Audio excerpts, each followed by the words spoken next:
Welcome to my channel, where we discuss everything and all things politics, economy, and development in Nigeria and around the world.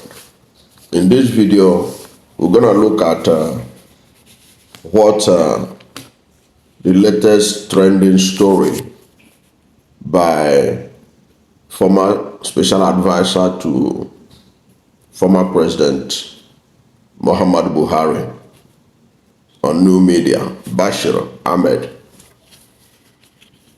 where he posted a controversial tweet saying that anybody advocating the release of Nnamdi Kanu, the detained leader of the Indigenous People of Biafra, should be considered sworn enemy of this country. Writing on his verified Twitter handle, he wrote that anybody advocating for the release of Nnamdi Kanu, a terrorist and leader of the proscribed terrorist organization IPOB, should be considered sworn enemy of this country. That was what was written by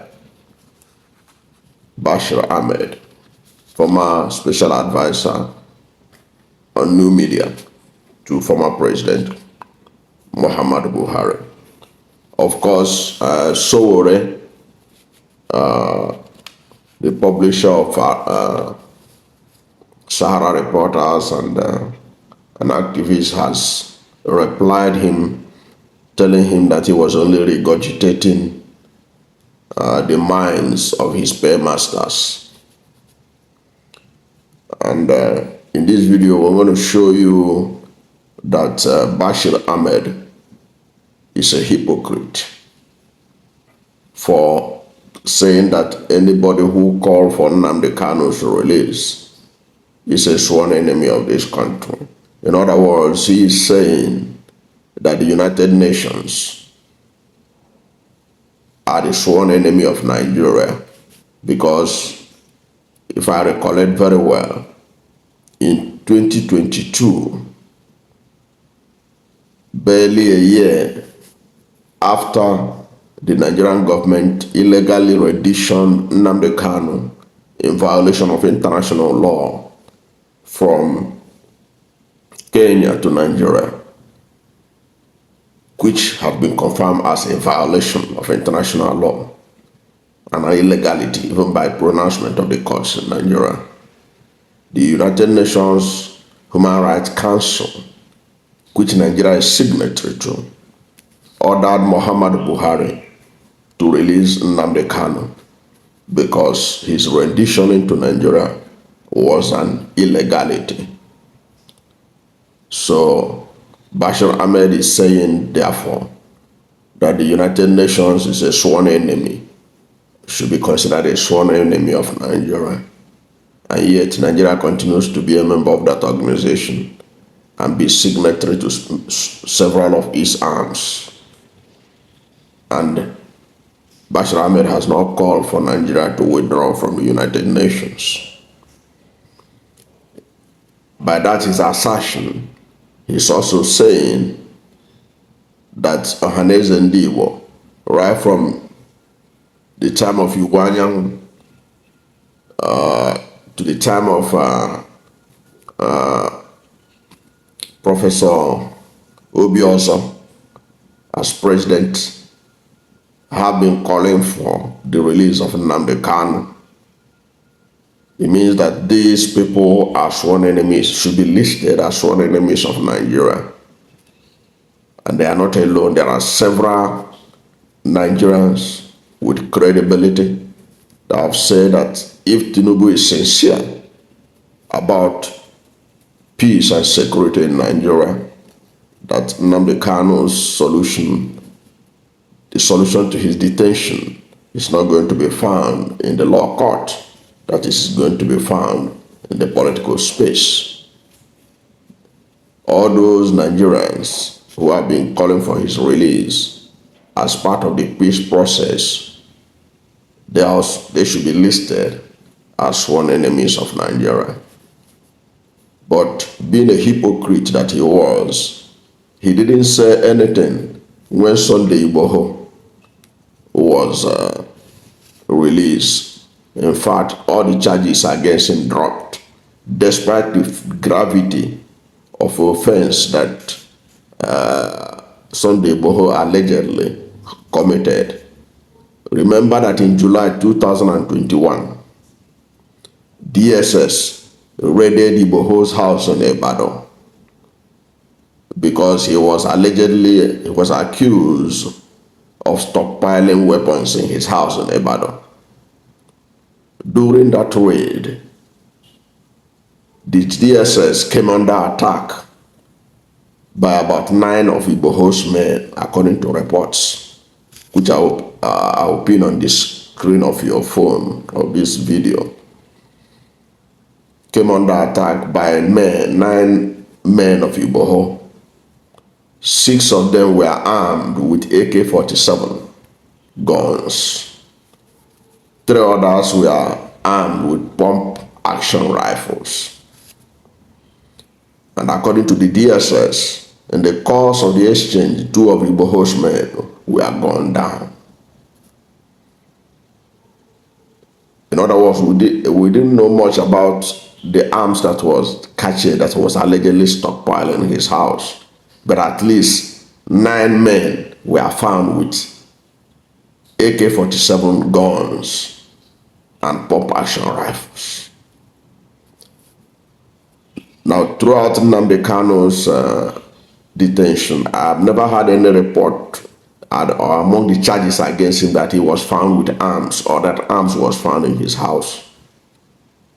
Perhaps if there is any of such report, let somebody write it on the comment section of information that DSS raided Nnamdi Kanu's house in Umuahia and they found cache of arms, or that armed men attacked them and they responded and they recovered AK-47 guns from his house, the way they did in Igboho's house. But today, Igboho is a free man.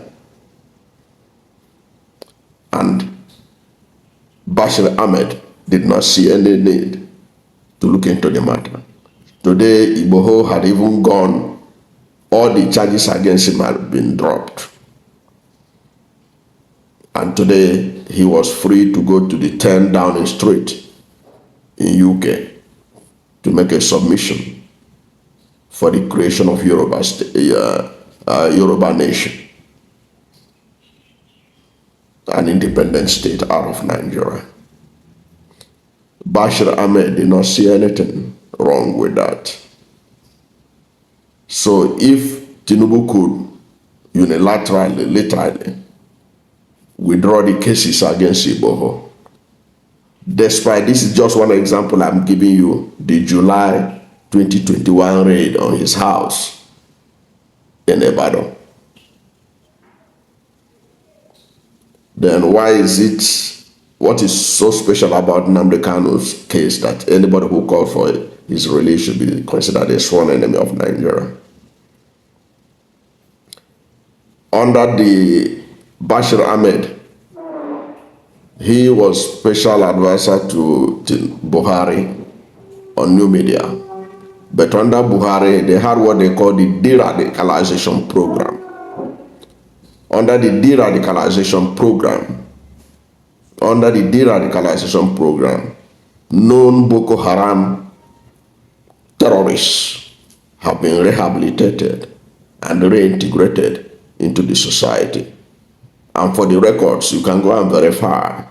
Boko Haram have killed more soldiers, more army, more navy, more military people and police than whatever killings that had taken place in the southeast of soldiers or whatever.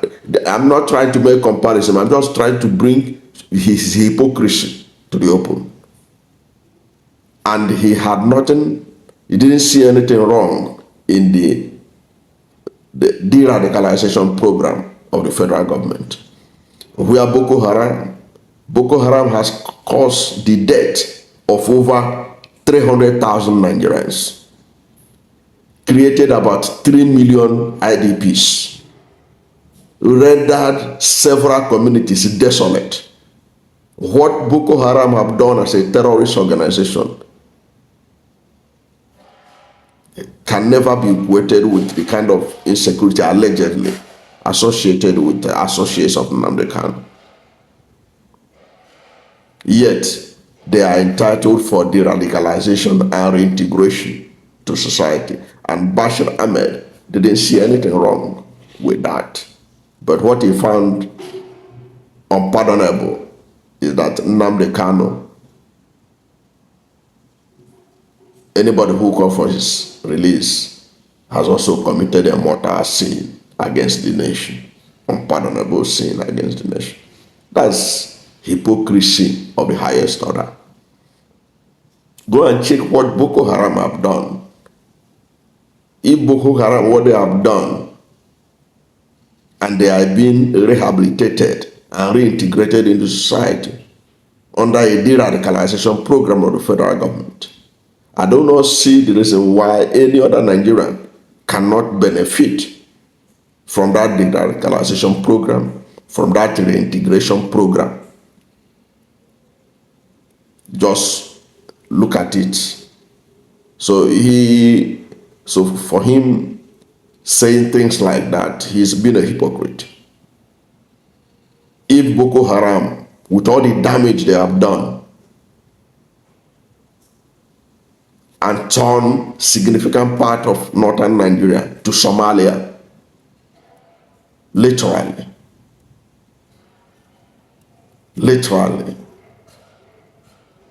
and yet they are being pardoned, reintegrated. Every time you hear Nigerian soldier raid any place, they say, oh, Boko Haram leaders, they surrendered with their wife and children, and they are reintegrated. These are people that have killed thousands and thousands of Nigerian soldiers and military and the police and stuff and others. They are reintegrated. But no, Nnamdi Kanu, anybody who called for his release has committed a mortal sin. They have to be equated to be supporters of terrorism.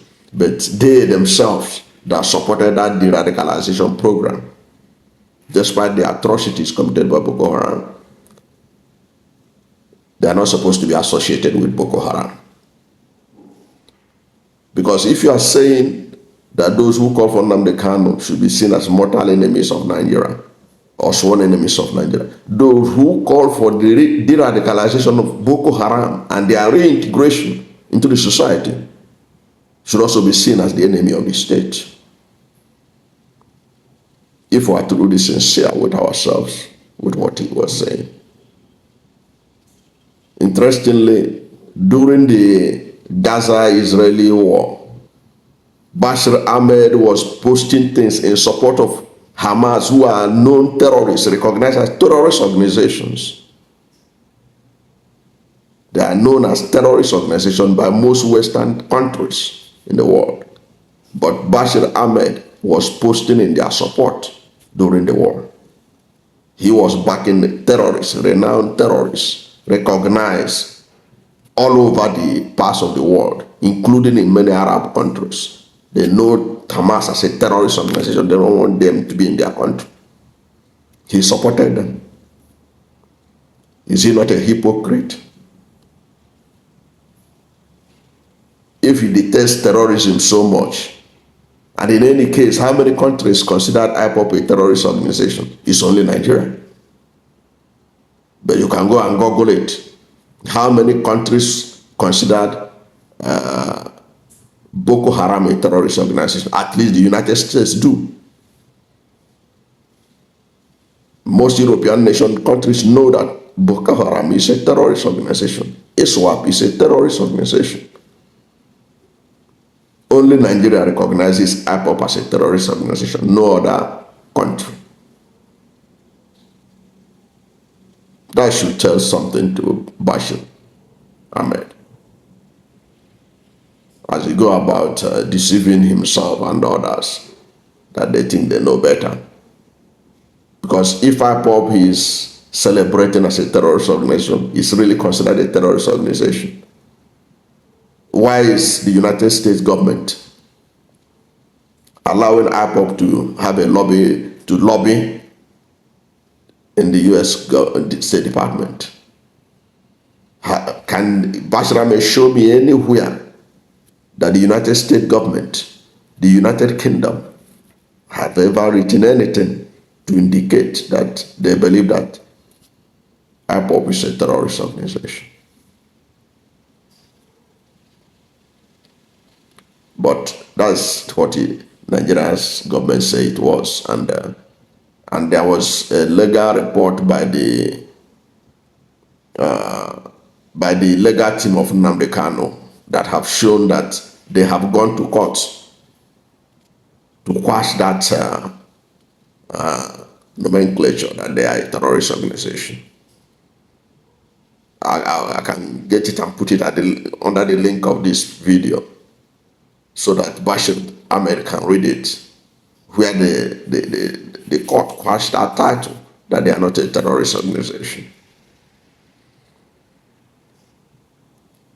So instead of people like, what Bashir Ahmad, if he's sincere, is to how to ensure peace and security all over the nation. Because if you can, because of peace in the southwest, you release Igboho. Because of peace and security in the north, you are de-radicalizing Boko Haram terrorists and ISWAP and reintegrating them in society.